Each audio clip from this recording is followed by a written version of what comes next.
Baik, yang pertama, apa itu glukosa? Di sini kita ketahui karbohidrat secara sederhana dapat diartikan sebagai suatu senyawa yang terdiri dari molekul-molekul karbon, hidrogen, dan oksigen, atau karbon dan hidrat. Glukosa salah satu monosakarida karbohidrat terpenting yang digunakan sebagai sumber tenaga bagi hewan dan tumbuhan. Glukosa juga merupakan salah satu hasil utama fotosintesis dan awal bagi respirasi. Kemudian, apa fungsinya dalam dunia pertanian yang kita ketahui hal tersebut? Glukosa dihasilkan dari proses fotosintesis tumbuhan yang digunakan oleh tumbuhan untuk zat pembangun tumbuh dan berkembang. Lalu, apa yang saya ketahui tentang analisis glukosa?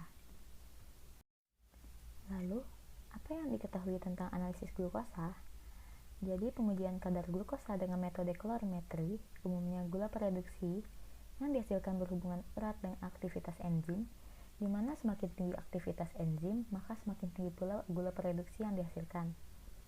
Jumlah gula pereduksi yang dihasilkan selama reaksi diukur dengan menggunakan reaksi asam dinitrosalisilat atau dinitrosalisilik asid yang disebut DNS. Jumlah gula pereduksi yang dihasilkan selama reaksi diukur dengan menggunakan reaksi asam dinitrosalisilat atau dinitrosalisilik asid atau yang disebut DNS pada panjang gelombang 540 nanometer. Kemudian semakin tinggi nilai absorbansi yang dihasilkan, maka semakin banyak pula gula pereduksi yang terkandung.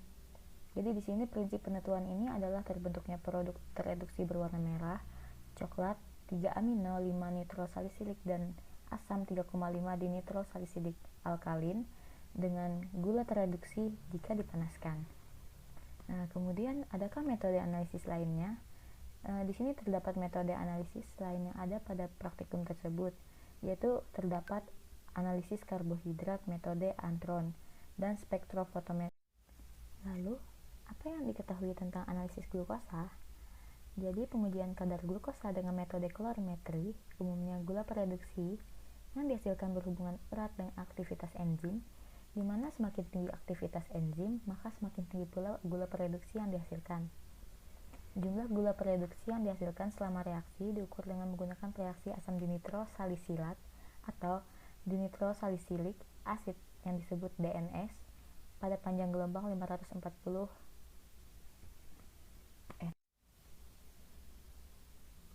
Jumlah gula pereduksi yang dihasilkan selama reaksi diukur dengan menggunakan reaksi asam dinitrosalisilat atau dinitrosalisilik asid atau yang disebut DNS pada panjang gelombang 540 nanometer. Kemudian semakin tinggi nilai absorbansi yang dihasilkan, maka semakin banyak pula gula pereduksi yang terkandung. Jadi di sini prinsip penentuan ini adalah terbentuknya produk tereduksi berwarna merah, coklat, 3-amino 5-nitrosalisilik dan asam 3,5 dinitrosalisilik alkalin dengan gula tereduksi jika dipanaskan.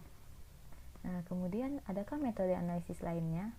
Di sini terdapat metode analisis lain yang ada pada praktikum tersebut, yaitu terdapat analisis karbohidrat metode Antron dan spektrofotometri.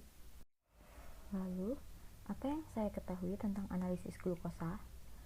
Di sini pengujian kadar glukosa dengan metode kolorimetri umumnya pada gula pereduksi yang dihasilkan berhubungan erat dengan aktivitas enzim, di mana semakin tinggi aktivitas enzim, maka semakin tinggi pula gula pereduksi yang dihasilkan. Di mana jumlah gula pereduksi yang dihasilkan selama reaksi diukur dengan menggunakan reaksi asam dinitrosalisilat atau dinitrosalisilik asid. Kemudian, bagaimana menurut pemahaman saya?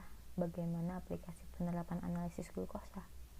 Nah, di sini pemeriksaan gula darah memiliki beberapa manfaat bagi penderita diabetes, seperti untuk mengevaluasi pencapaian tujuan pengobatan secara keseluruhan, di mana mengetahui pengaruh perubahan pola makan dan olahraga terhadap kadar gula darah, untuk mengetahui faktor lain yang kemungkinan dapat meningkatkan kadar gula darah.